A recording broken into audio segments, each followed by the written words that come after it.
This is the Everyday AI Show, the everyday podcast where we simplify AI and bring its power to your fingertips.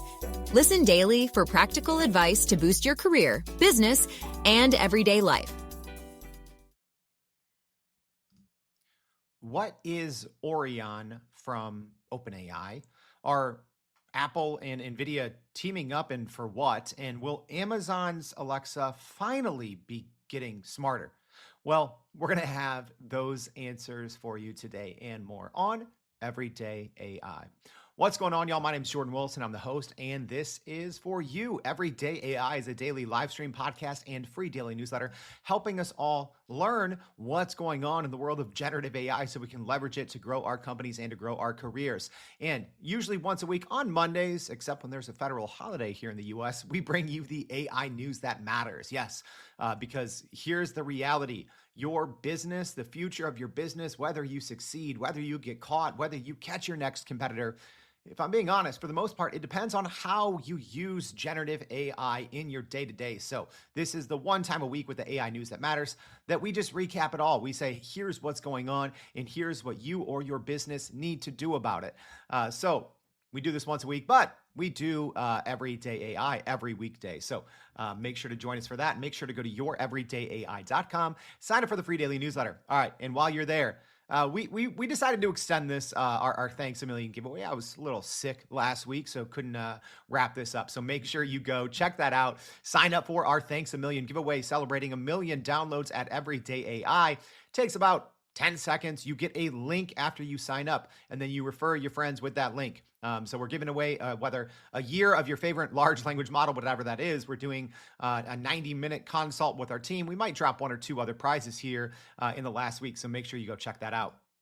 All right, with that, here is what you need to know for AI news that matters for the week. And hey, for our live stream audience, Rolando and Brian and Marie and Tara and Jay, thank you everyone for joining us. I'd love to hear from you all as we go along what you think of this week's news. All right, so let's start it off here. Amazon's new Alexa is set to launch with Anthropic's Claude AI amidst some challenges and competition. So Amazon is gearing up to release an upgraded version of its voice assistant, Remarkable Alexa, which will be powered by Anthropic's Claude AI model.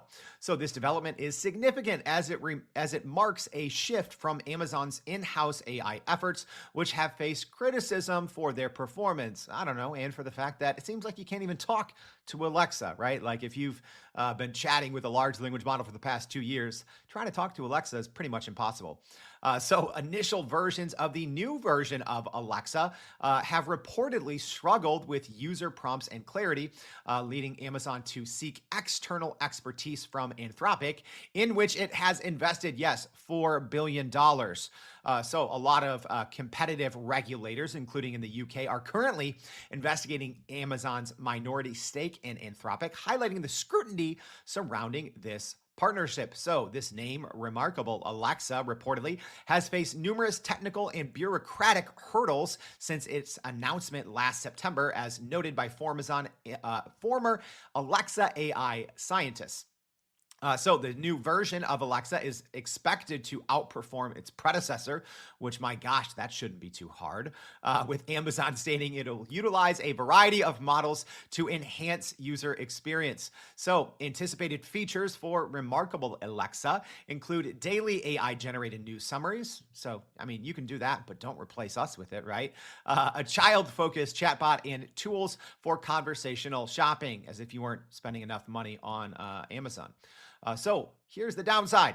There are plans to reportedly introduce a subscription model, potentially charging between $5 and $10 per month, while still maintaining the classic version as a free service. A demonstration of the new improved version of Alexa is set to take place at Amazon's annual Devices and Services event, which is typically held this month in September, with an expected launch in mid-October.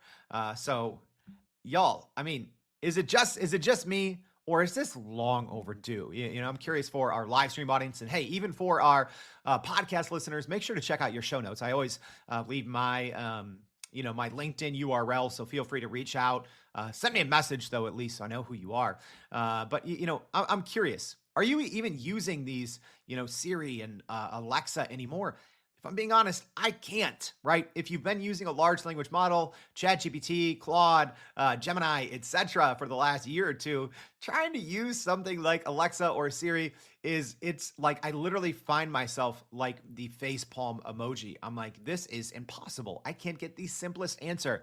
And then I go back and think, why and how did the rest of humanity find this useful the last decade? Because it is infuriating. So I'm personally excited to see that Amazon, I think, is doing the right thing here and partnering with Claude. However, $5 to $10 a month, really?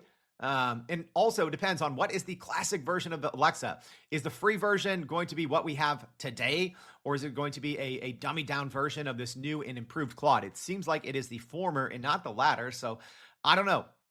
Granted, I'm not the head of $1 trillion company, but if that is the case, if Amazon is saying to get any of this new Alexa, you have to pay $5 to $10 a month, I think that is a major fail from Amazon, if I'm being completely honest. I know, hey, normally we do the Monday on, the AI News That Matters on Monday. It's Tuesday, so I got some hot takes in me. I don't think that would be a good move. I think they should keep it free because competitors, Google, OpenAI is a competitor now. They're going to be keeping, they're going to have a version of this. That's, yes, it will probably be included with their paid tiers, but I think most people are going to have a paid tool of choice, right? So whether that's a Google Gemini, whether that is a ChatGPT, and I don't know, if you have that, are you going to pay an additional $5 to $10 for Alexa? I'd say probably not. Yeah. Jay says another subscription play. I'm out. Tara says, so excited to plug my Alexas back in. Yeah. I have a couple that are currently unplugged in my house. All right. Marie says, I use Google Home to play music, ask what the weather is for today, stuff like that. Not looking to upgrade at any time. Yeah. All right. Let's keep it going. So here's a big one. NVIDIA and Apple. Yes. NVIDIA and Apple are reportedly looking at going in together on a funding round for OpenAI. So OpenAI is reportedly in discussions with NVIDIA and Apple for a new fundraising round that could drive the value of OpenAI to a staggering $100 billion. So according to the New York Times, Thrive Capital is expected to lead this newest funding round for OpenAI if it materializes, following reports from Bloomberg and the Wall Street Journal regarding NVIDIA and Apple's involvement. So despite generating a reported $3.4 billion in annual revenue or ARR earlier this year, OpenAI is projected to incur losses of up to $5 billion by the end of the year. Again, that's according to reports. Are those correct or not? I don't know. So OpenAI's reliance on NVIDIA's GPUs for training its GPT models highlights the interconnected nature of the tech industry, particularly in AI development. Apple has shown a commitment to integrating ChatGPT into its iOS platform. So there's obviously some pre-existing relationships there, further solidifying the partnership between these tech giants. So this one is pretty interesting here, and it kind of actually relates to our previous story because, like we talked about, Amazon has reportedly invested up to $4 billion with a B dollars in Anthropic, and Apple and NVIDIA are the two biggest companies that don't have a multi-billion-dollar investment in a large language model maker right now.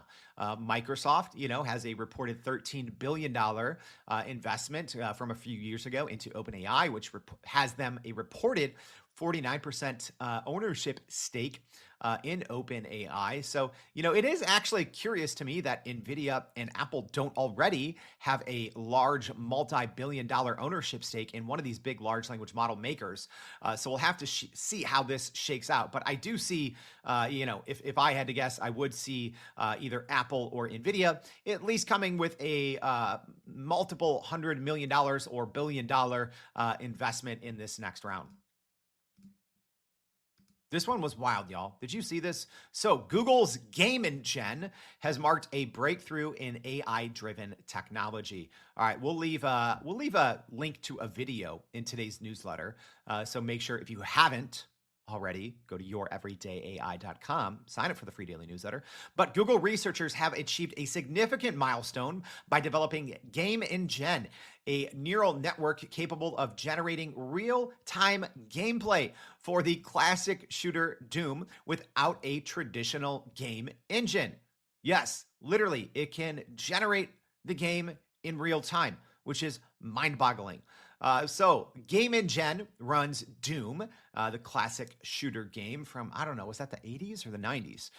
So it runs it at 20 frames per second on a single TPU or tensor processing unit, demonstrating the ability to simulate complex 3D environments efficiently with generative AI. Also, this marks the first instance where an AI has fully simulated a video game with high quality graphics and interactivity, moving away from traditional game engines that require, obviously, extensive coding. The implications for the $200 billion gaming industry are obviously profound, as AI-driven engines could drastically reduce development time and costs, making game creation more accessible to smaller studios and individual creators. Y'all, hey, live stream audience, did anyone else see this? We did drop the news piece to our in our newsletter last week, so not sure if you caught that or read it. But this is wild. Yes. And thank you, Jay. Doom 1990s, not 1980s. Thank you. But y'all, the fact that this is possible, let's think about this. It literally, these video game studios, I mean, they are huge outfits, right? Multi-billion dollar companies to create video games. And yes, all this is doing right now, all this Game Engine is doing is, it's creating a video game in real time. But at the time when this Doom game came out, this was the best leading video game in the world. And, there's still a cult following around Doom. So the fact that an AI engine can create a video game in real time, bonkers, y'all. I cannot underestimate this, right? And the implications for actually what this means in the long run. But I'll take you here. So, we were invited out to NVIDIA's GTC conference this year. And this is one of the questions that came up to NVIDIA CEO Jensen Huang in a closed-door session, essentially saying and asking, hey, what does the future for video gaming look like? NVIDIA, obviously, one of its first big areas where it played and thrived before the generative AI and GPU boom was in the video game sector, right? So Jensen essentially said, like, he could see this happening in a couple of years, right? Where this real-time video game creation, and even me, someone that follows generative AI literally every single day, I scratch my head on that one. I said, wow, okay, that's shocking. But here we are, right? This hasn't even been 5 months since the NVIDIA GTC conference, where I think even when he said that, a lot of other people that were following generative AI were kind of taken aback by that. But here we are, right? The fact that an AI system can generate a video game in real time, what does that mean for our future, right? Well, I mean, obviously, if you're in or work around video games or play video games, you can see what that means. But what about for everyone else? Are we going to see personalized video games? Are we going to see personalized short films, right? I mean, because think, if this can happen for a video game that, you obviously interact with in real time, think of what it just has to, the doors this opens up for just interactive media in general, right? I think back to when I was a kid, there was all these, kind of choose your own adventure storybooks, right? In print. Think of this in real life. Think of this as a movie, right? Depending on where you look on the screen, or being able to talk to a movie or something like that. I mean, this is realistic and it's possible. The technology literally exists today. So pretty huge breakthrough there from Game Engine. All right. Let's go to the other side, the ugly side of AI. So Klarna has planned some major job cuts as AI investments reshape their workforce. So Klarna is if you haven't heard of it, is the buy now, pay later firm, is making headlines in a not so great way with its plan to cut nearly half of its workforce in response to advancements in artificial intelligence. So Klarna, according to reports, is aiming to reduce its workforce from 3,800 to 2,000 employees by leveraging AI in marketing and customer service, following a previous reduction from 5,000 to 3,800 over the past year. So yes, over about a year and change, they're looking to go from 5,000 employees to 2,000. And much of that is because of AI. So Klarna's CEO stated that the job cuts would allow the company to increase salaries for remaining employees, highlighting a shift in workforce dynamics due to technological efficiencies.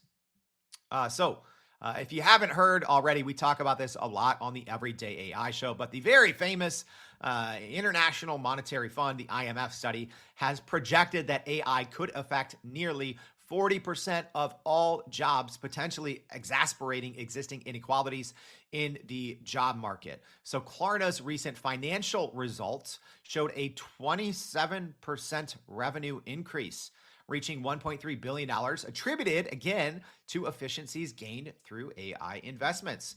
And also this comes as Klarna is reportedly preparing for a public listing. This one's interesting, y'all.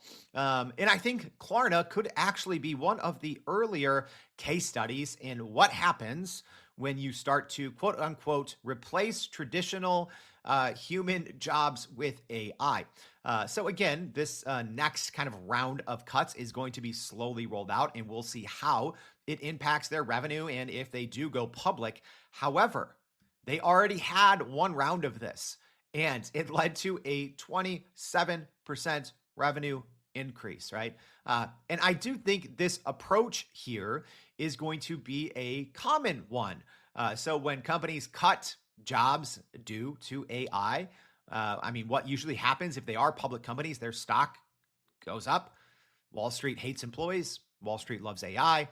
And we're probably going to hear this kind of, I'm not going to say excuse, we'll say this reasoning or rationale, right? Oh, this allows us to pay our employees more. So get ready for that spin. We're going to be seeing a lot of it.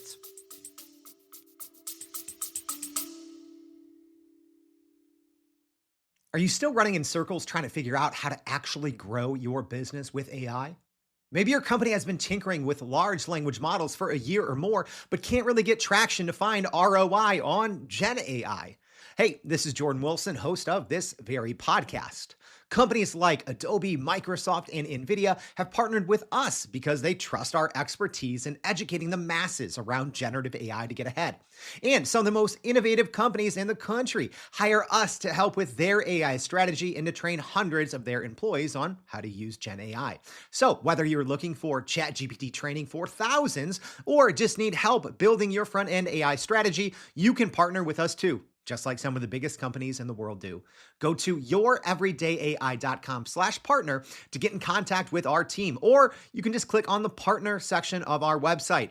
We'll help you stop running in those AI circles and help get your team ahead and build a straight path to ROI on Gen AI.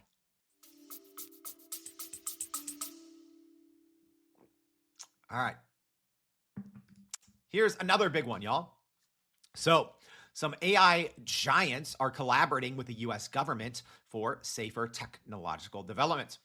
So, according to reports, OpenAI and Anthropic have announced agreements to provide the US government with early access to their upcoming AI models.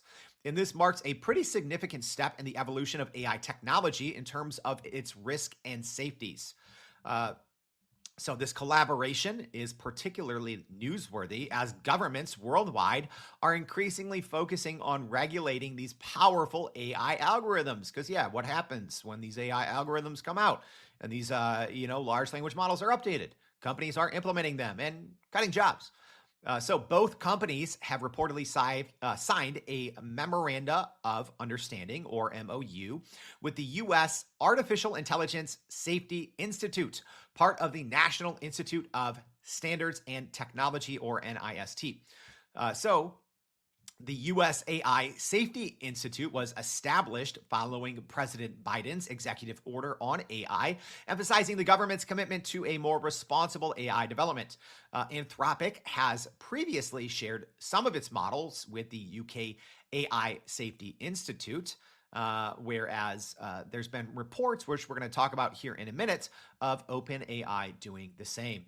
So yeah, live stream audience, what do you guys think about this? Should these private companies in the US be required to first either share or get their technology approved with the US government? Yeah, this is one of those sticky ones, and I don't think this is a political conversation necessarily, but I'm curious because there are some great safety and risks associated with these new generative AI systems and large language models. And, I guess that calls into question what the focus of the government should be in these instances, right? Should the government be involved in some ways, shape, or form? Because this could be so potentially devastating to the employment, especially here in the US, where we don't have really laws and we don't have really regulations. So speaking of laws and regulations, California could be the first. All right, so California's SB 1047. Let's talk about it. So the California State Assembly has passed SB 1047, a significant proposal aimed at regulating advanced AI models. It passed with a vote of 48-16, by the way. So the legislation has garnered attention for its potential to shape AI safety standards in the state and beyond. So yeah, if you are listening overseas, well, first of all, thank you. We have listeners in hundreds of countries, so thanks for that, y'all. But here in the US, if you don't know, California really just drives a lot of policy here in the US. So, that's why this is actually worth paying attention to. It's not, very rarely do we cover what's going on in one single state, but a lot of times California does set the tone for the rest of the US, or some of its policies and laws that it enacts does force companies that operate internationally to change how they operate, which is why this is extremely important.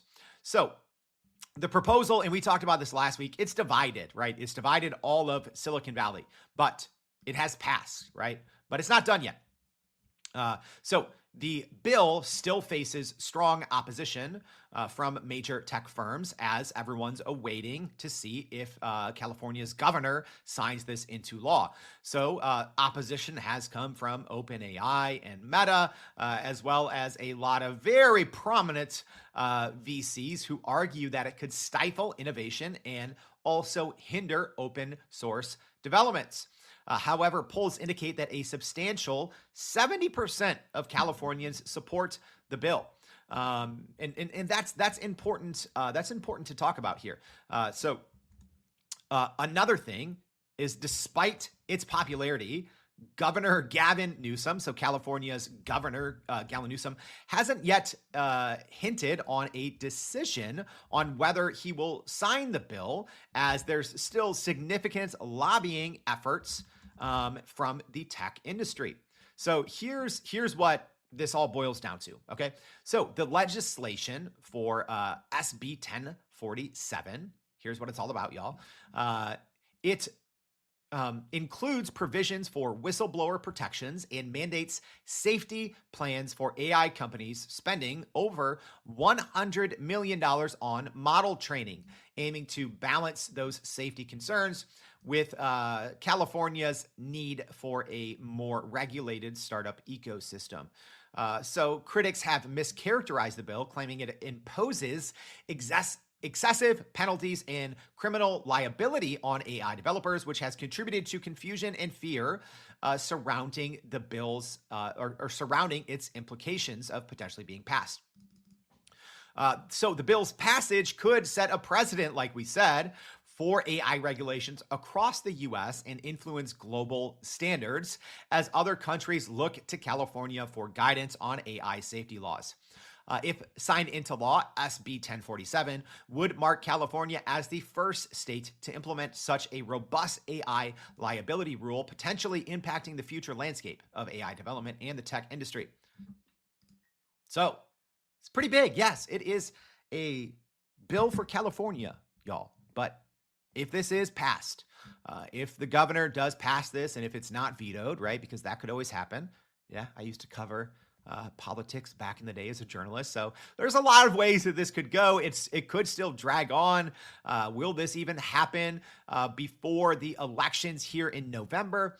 I don't know, because that could impact races there as well, because this has, and not just politically, this has really divided Silicon Valley, which is where actually a lot of the world's innovation happens, right? So essentially all of these companies that make large language models are based in California. All right. So if this does pass into law, I don't know how this could work, right? But we could in theory see something like companies releasing two completely different versions of a model, right? Or they might have to kind of give us all this watered down version and release it everywhere. That's just speculation, but it's something that in theory could happen. Let's keep this train rolling, choo-choo. All right, so Google has launched some pretty significant updates to its Gemini AI platform with GEMS and updates to its base model in Gemini. So Google has unveiled some major updates to its Gemini AI platform, introducing features designed to improve user experience and accessibility in the ever-competitive AI market. So first, let's talk about this. So there is the new GEMS feature, which is similar to OpenAI's GPTs. And this feature allows for users in over 150 countries to create specialized AI assistants for tasks like coding and marketing, democratizing access to advanced AI tools. And y'all, we did do a complete show on GEMS last week. And I'm curious, did anyone try Google GEMS? Did you like them? I had a whole show on them, so you can go watch that if you want, or listen to it on the podcast, or read about it in the newsletter. So the introduction of task-specific assistance aims to improve the relevance and efficiency of AI responses, addressing limitations in those more general purpose models, right? So, essentially you have to spend a lot of time when prompting, doing some swift prompt engineering to get good results out of a lot of large language models by default, which is where some of these customized or smaller versions of these models really come in handy. All right, that wasn't the only upgrade that Google rolled out last week. So Google also upgraded its image generation capabilities with Imagen 3, promising higher quality images and implementing ethical safeguards like synth ID watermarking to combat misinformation. And y'all, that's not going to solve any problems, let's be honest. All right, also, it updated its base models as well, but these models are only the ones available kind of in its cloud version and not on the front end if you're using Google Gemini. So you're still using an older version, but Google's, if I'm being honest, for developers, Google's been crushing it. So they announced updates to their Gemini, all their Gemini AI models, including a smaller Gemini 1.5 Flash 8B or 8 billion parameter. So a very capable, small language model there, and improved versions of its big boy Gemini 1.5 Flash and Gemini 1.5 Pro. So these developments come in response to similar updates and offerings from competitors such as OpenAI, Microsoft, which both released some large language model updates and small language model updates in July and August. All right. Jay says, haven't tried GEMS yet. Looking forward to that. All right. Hey, if anyone else did, let me know. I wasn't a fan. If I'm being honest. All right. Here we go. Here is the big news, y'all. Got to save the best for last. So, OpenAI's new AI model called Strawberry, codenamed, is set to enhance training for the upcoming Orion. Let's explain. All right, so according to reporting from The Information, OpenAI is preparing to unveil a new kind of AI. I don't even know if it's technically a new AI model. Let's call it a new AI mode called Strawberry, which is generating a lot of buzz due to its role in developing OpenAI's next large language model, codenamed Orion. So this release is very noteworthy as it promises to improve AI capabilities significantly. All right, before I get into my bullet points here, let me break this down what it means. So previously we heard reportings going all the way back to last year about something called Q star, which was essentially this model or this mode that OpenAI had developed that was reportedly shockingly good, like kind of scary, because it possessed a level of human reasoning. So this kind of Q star project was renamed Project Strawberry. And now we're getting new reports from the information that is talking about Strawberry may be technically slower, and it may not actually be kind of the end model or the end play here. All right, so let's talk about that a little more. So Strawberry is designed to create high quality synthetic data that will aid in training for Orion, which could in theory be GPT-5. It might be called GPT Next. It might be called GPT Orion, but it does look like the Orion is the next model. And it looks like Strawberry is more of a mode that can help produce synthetic training data, right? Because there's been this kind of not talked about problem except in geek circles about, well, how can we keep making these models more and more powerful if all of the training data has already been scooped up, right? So that is reportedly one thing that this new Strawberry is doing. So think of Strawberry like this. You have new cars that come out each and every year, right? That's not Strawberry. So reportedly, Strawberry is going to be a new engine that is going to help create the next car, which is Orion. So the enhanced reasoning abilities of Strawberry are expected to address the current limitations in AI, particularly in tasks that require symbolic reasoning and content-sensitive problem solving and pattern recognition. So the new Strawberry program will extend beyond training Orion, or Orion, not sure about the pronunciation. All right. It will also be capable of handling complex tasks such as devising market strategies and solving challenging word games, thereby broadening the application of AI. Again, this is all according to reporting from the information. Here's the thing we kind of talked about a little bit earlier, but OpenAI has reportedly collaborated with government agencies to ensure that the development of Strawberry aligns with regulatory standards and addresses national priorities. So this partnership aims to enhance the safety and ethical deployments of AI technologies. So the development of Strawberry has been somewhat secretive, somewhat not so much. However, we have seen, OpenAI CEO Sam Altman subtly confirming the project's progress through social media posts. He just posted a picture of a strawberry, right? So kind of a subtle nod, which is something that Sam Altman has done multiple times in the past on Twitter. So the integration of Strawberry into Orion could lead to a significant leap in AI performance, impacting various sectors, including education, business, technology, marketing, communications, customer service, everything, y'all. So this upcoming launch, whenever that may be, aligns with OpenAI's ongoing efforts to innovate and expand the functionality of AI technologies. All right, that is a lot, y'all. Let me quickly recap. Here we go. Bullet points, the AI news that matters for this week. So Amazon's new Alexa is set to launch with Anthropic's Claude AI as the engine. According to reports, NVIDIA and Apple are looking to get in on OpenAI's next funding round, reportedly at $100 billion.